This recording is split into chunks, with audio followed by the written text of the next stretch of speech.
Hello friends, आज मैं आपके लिए और एक मूवी को एक्सप्लेन करने वाले हैं। जिन्होंने इस मूवी का पार्ट 1 एक्सप्लेनेशन वीडियो को नहीं देखा है, उनके लिए इस वीडियो का डिस्क्रिप्शन में लिंक दे रखे हैं, जाकर देख लो। तो चलिए फ्रेंड्स, वीडियो शुरू करते हैं।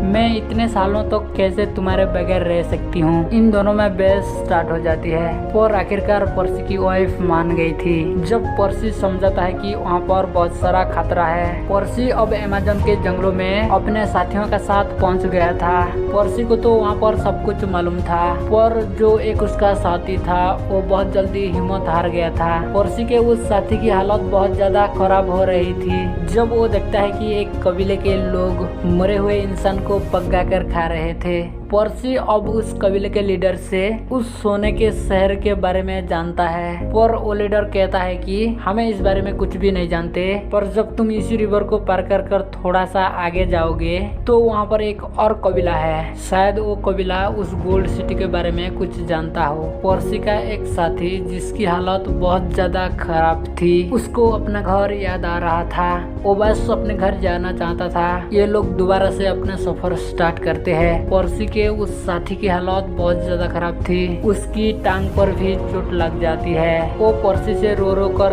यही कह रहा था कि मैं यहाँ पर मर जाऊंगा। पर्सी को उस पर बहुत ज्यादा गुस्सा आ रहा था। पर्सी उसको अपना एक घोड़ा और कुछ खाने का सामान देकर वापस भेज देता है। इसी तरह बहुत दिन गुजर जाते हैं। अब पर्सी के पास भी खाने का सामान कम पड़ रहा था। फिर आखिरकार वो एक जगह पर पहुँचते हैं जहाँ पर पर्सी को बहुत सारे अजीब चीजें नजर आती है, मगर आसपास कुछ भी नहीं था और आगे जाने का रास्ता भी बंद था। पर्सी और उसका साथी बहुत ज्यादा दुखी हो जाते हैं। पर्सी ये सोच रहा था कि इतना ज्यादा आगे आने के बाद मैं ऐसे ही खाली हाथ लौट रहा हूँ। ये बात उसको बहुत ज्यादा दुखी कर देता है, पर अब वो वापस अपने सिटी में आ गया था। पर्सी वापस से अपने फैमिली के पास आकर बहुत ज्यादा खुश होता है। दोबारा से पर्सी को चक्रफिकल सोसाइटी में बुलाया जाता है। वहाँ पर वही साथी जो वापस आने की जिद कर रहा था, वो वहाँ पर मीटिंग में कहता है कि पर्सी ने मुझे ऐसे ही बगैर खाने के जंगल में मरने के लिए छोड़ दिया था।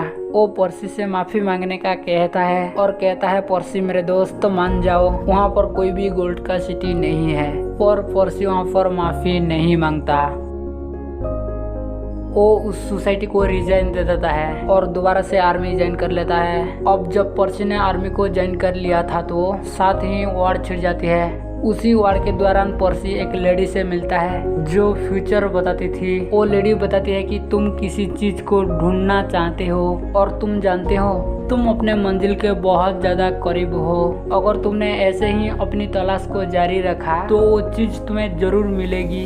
अब पर्सी को दोबारा से उस लॉस्ट सिटी को ढूंढने का जुनून पैदा होता है और उसी वार के दौरान एक जहरीली गैस से पर्सी ब्लाइंड हो जाता है और आर्मी वाले भी अब पर्सी को बहुत बड़ा प्रमोशन देते हैं। पर्सी की वाइफ उसका बहुत ज्यादा ख्याल रखती है और पर्सी भी ठीक हो गया था। जो पर्सी का बेटा था, जो हमेशा उसे इस बात पर नाराज रहा करता था कि उसके फादर ने अपनी फैमिली का कभी भी ख्याल नहीं रखा, उनको हमेशा अकेला छोड़ दिया अपनी काम की वजह से। और अब वो भी अपने फादर की हालत को देखकर उनसे माफी मांगता है और दोनों के दरमियान में सब कुछ ठीक हो जाता है। पर्सी आर्मी से रिटायरमेंट लेकर कंट्री साइड पर अपने फैमिली के साथ रहने लगा था। पर्सी की इस बात में कि एक गोल्ड का सिटी है, हर जगह पर्सी की ये बात फेमस हो गई थी और अमेरिका के लोग तो खास तौर पर अपनी आर्मी और एयरक्राफ्ट लेकर वहाँ पर पहुँच भी गए थे। अब दोबारा से एक और कंपनी पर्सी को ये ऑफर कर दी है। वो पर्सी को यही मिशन देती है और चक्रफी सोसाइटी के लोग भी अब पर्सी के साथ थे। बाद में पर्सी को पता चलता है कि उस कंपनी को उसके बेटे ने ही इन्फॉर्म किया था।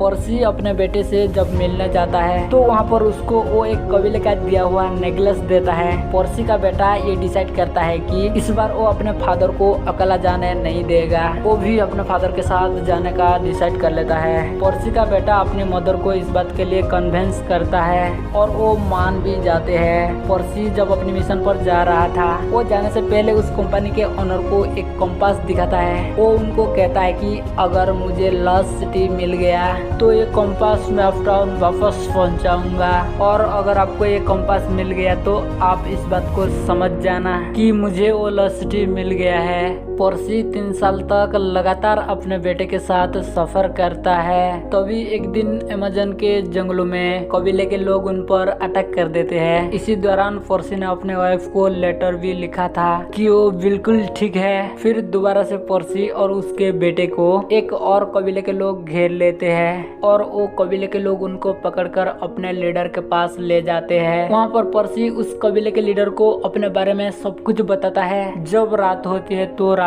को वो कबीला उन दोनों को एक जगह पर ले जाता है और वहाँ पर ले जाकर उनको कुछ पिलाते हैं। उस ड्रिंक्स को पीने के बाद उन दोनों को ऐसा लग रहा था वो दोनों मर जाएंगे, पर पर्सी बहुत सुकून में था। वो अपने बेटे से ये कह रहा था कि यहाँ तक पहुँचना भी बहुत बड़ी बात है। कबीले के लोग उन दोनों को बेहोश कर कर अपने कंधे पर उठाकर कहीं पर ले जाते हैं। इसी तरह पर्सी और उसके बेटे को गायब हुए हुए बहुत साल गुजर गए थे। दूसरी तरफ हम पर्सी की वाइफ को देखते हैं जो बहुत ज्यादा परेशान थी। वो उसी कंपनी के ओनर के पास जाती है जिन्होंने पर्सी और उसके बेटे को वहाँ पर भेजा था। पर्सी की वाइफ उसे कहती है कि वो उनको ढूंढने की तलाश जारी रखे। उसकी वाइफ उस ओनर को कहती है कि पर्सी और मेरा बेटा जिंदा है और मुझे ऐसा लगता है कि वो कबीले के लोगों के साथ रह रही है। पर्सी की वाइफ उस ओनर को वही कंपास दिखाती है जो पर्सी ने भेजवाई थी। वो जाने से पहले पर्सी ने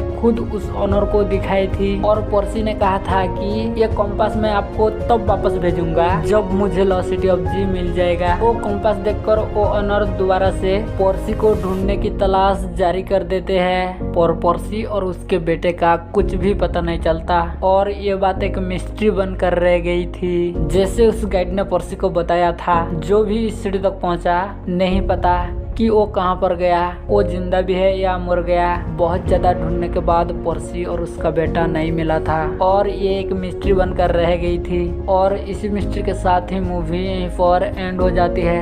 थैंक यू फॉर वॉचिंग।